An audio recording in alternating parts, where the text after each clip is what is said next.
inside your diary. It's another week and I'm so excited to be here. What's up, everybody? You know how it is. I'm here to give you what's hot and what's not. This week we had tons and tons of releases, new music, artists busy putting out. We had the blogs, we had all of the ups and downs that happened this week, and I'm here to dissect it for you. So on this week's edition, we're starting off with Wax Day. You know how I said it in our last edition that it took a pretty long time for Wax Day to actually finally put out a single or visuals or one of his songs which he featured on it, Mr. Leo and Loco. Yeah, I think Wax Day was busy the whole time working on an album actually, because after the release of that video on Wax Day's birthday, which happened over the week, Wax Day actually did launch his album. It was an amazing vibe. It was a whole party turn up because it featured personalities like Decca, some of the veterans that we have had in our industry, and Loco and Mr. Leo. It was an amazing platform for all of the live music that was going on. We say congratulations to Wax Day, of course. Go check out this album. It's on all of those downloadable platforms, and you can get it to an online platform. Talking about random things that caught our attention on social media over the weekend, the things that trended. You know how I said before that it's so hard for Cameroonians to make things to actually trend over social media. Yeah, our focus was on Twitter this week, and one of the crazy things that trended over the weekend was the Douala chill. Oh, okay, a group of guys organized a Douala chill for Twitter fans or those who are on Twitter in Douala over the weekend, and it was lit. Everybody that attended the party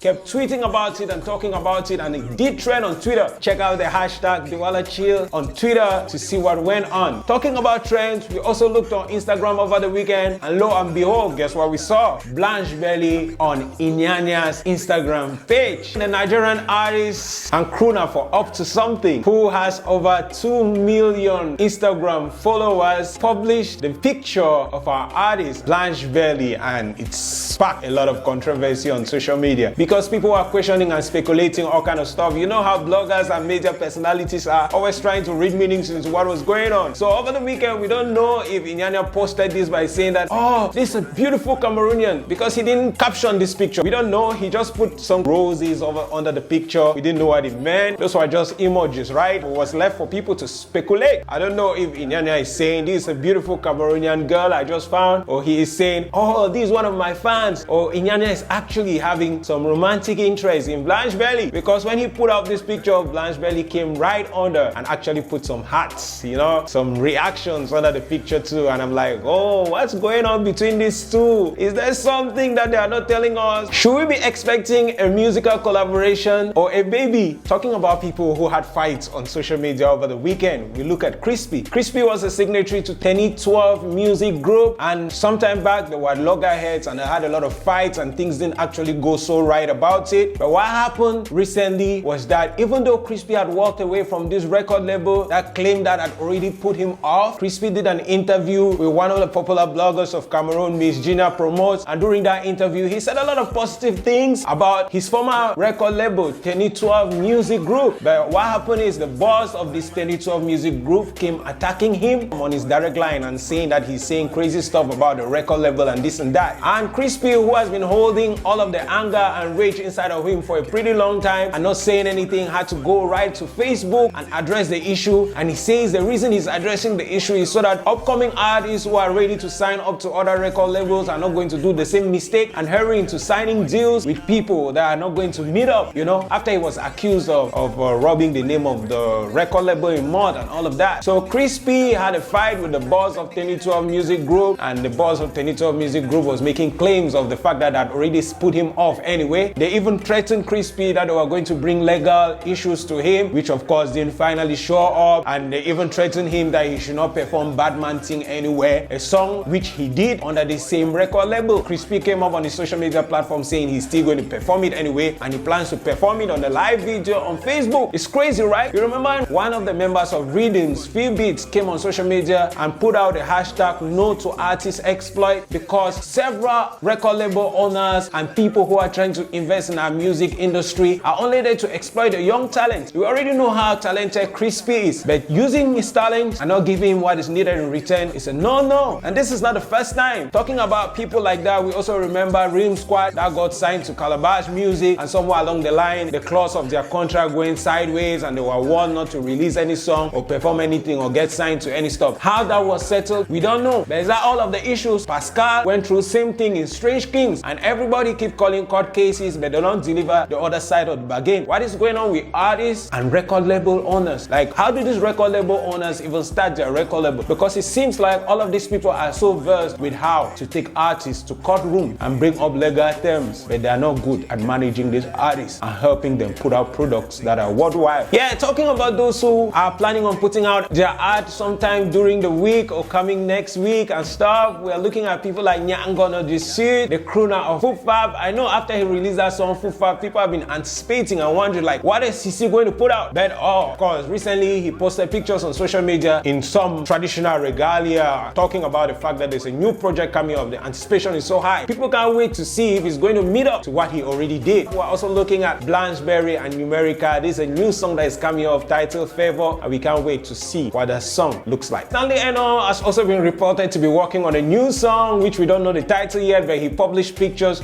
of a new video that he's working on, and he was behind the scenes with a couple of video vixens. The anticipations are also high. And talking about those who put out their art this week, we're looking at the Big Dreams Entertainment signatory Kosi, the fastest Cameroon rapper so far. He put on another music this week, and it's an amazing song. The new song is a whole vibe and a mixture of rap and traditional instrumentals going on all over the place, and definitely it's something you want to vibe to. He just released an audio of the song and put it on YouTube, and the audio itself has been performing already so amazingly. The anticipation for the visuals are definitely very high.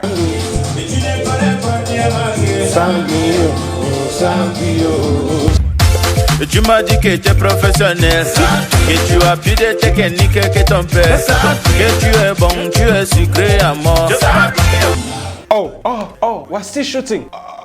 Okay. Another video that was put out this week was that of Makon featuring Mimi, you know, the Empire signatory. Makon has been off for a bit and he's here with another song, so do check it out. Yeah, and to end the show, we had two young guys who jumped on the Devil No Dey Sleep remix. Aside the fact that Pascal did this thing for a diss track, some two young guys actually jumped on this Devil No Dey Sleep. You need to check out this vibe. The two guys are Breezy and Fidel. You know how it is? Do not forget to follow us on our numerous social media platforms, and hey, don't leave this place without pressing that red button below there and subscribing so that you keep in touch with what's going on in our entertainment industry. It's always me giving you what's hot and what's not. Your smiling boy, Karawa.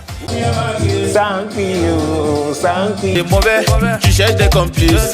Quand c'est le money, tu deviens calculatrice.